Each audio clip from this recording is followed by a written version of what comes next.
But first, FIFA is defending its decision to allow U.S. men's striker Folarin Balogun play in tonight's match against Belgium after he was sent off the pitch in last week's match against Bosnia. In the World Cup, the red card is a severe penalty that removes a player from the game and suspends them for the next match.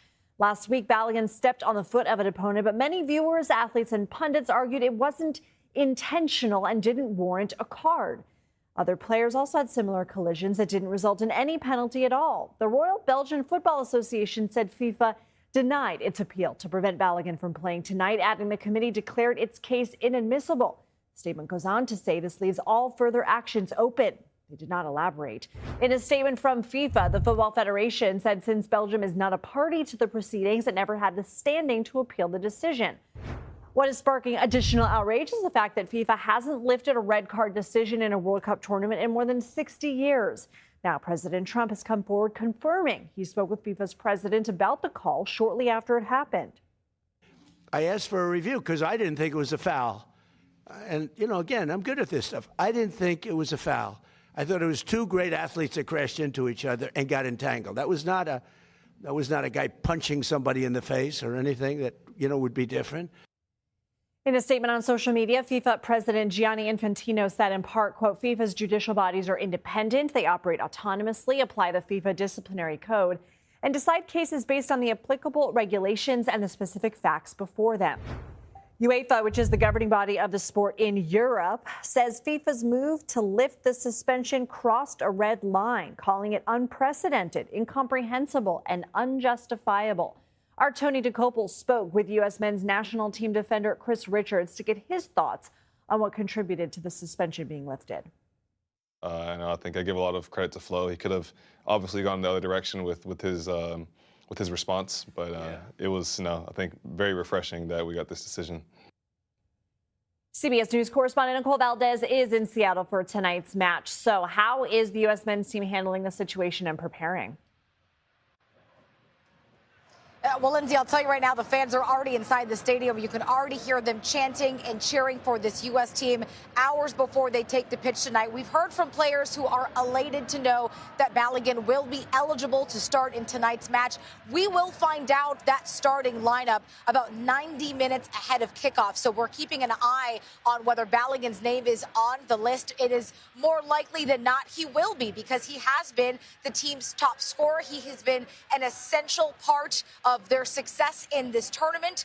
But as you just pointed out, initially FIFA had said really not much. They didn't have a lot of comment in relation to why this decision was made, why they decided to lift that suspension. Now we're hearing a lot more from the organization, its president, and now the disciplinary committee that is saying that it is their discretion to suspend the implementation of any discretionary, rather disciplinary matcher, as long as it does not relate to match manipulation, what they say, quote, of course, did not occur here. So now, as you mentioned, the organization defending its decision to really lift that initial red card suspension.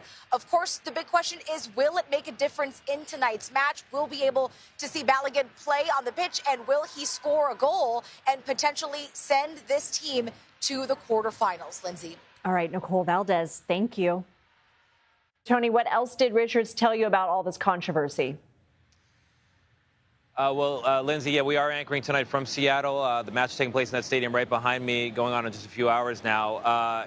Richards, you can see from his smile, was very relieved to have Flo Balogun back on the field tonight, because they don't really have a good replacement for him in that lineup. And the decision as to why is something I really tried to drill down on with him. But he had just gotten the news. There hadn't been a lot of time for reading. I don't think these guys are deep in the news anyway, because they're focused on the playbook and the game. But he did have a little bit more to say about his theory as to why Balogun is going to be allowed to play tonight. Take a listen. I think there's been a lot of experts saying it can't be appealed, and there's been some that have said it can be appealed. So genuinely, I have no idea where it came from, but no, I think we spoke about it a little bit on the bus. Maybe it was the way that Flo conducted himself after the red card. I think maybe that opened the door for potentially this decision. So I think I give a lot of credit to Flo. He could have obviously gone the other direction with his response. But it was, I think, very refreshing that we got this decision. So you can hear him say he's refreshed by the idea. They are very excited by the idea. And, he's not wrong. I'm sure the fact that Balogun handled the call with grace was a factor here. But what everybody is wondering is what other factors were at play. The president admitting today that he made a call to the head of FIFA and asked for a review.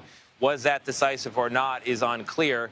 There is some precedent for FIFA putting players in a probationary mode. Ronaldo was allowed to play at the beginning of this World Cup for a red card infraction that had happened just before the tournament. But for an infraction that happened inside the World Cup itself, you have to go all the way back to the 60s for this sort of Article 27 move. And by the way, Article 27 is not something that they reference all the time here at FIFA.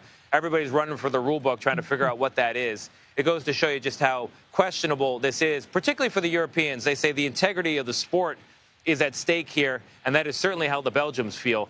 But bottom line is it's going to be a complete U.S. team on the pitch tonight against a complete Belgium team, the Red Devils versus U.S. of A. We'll see who takes it.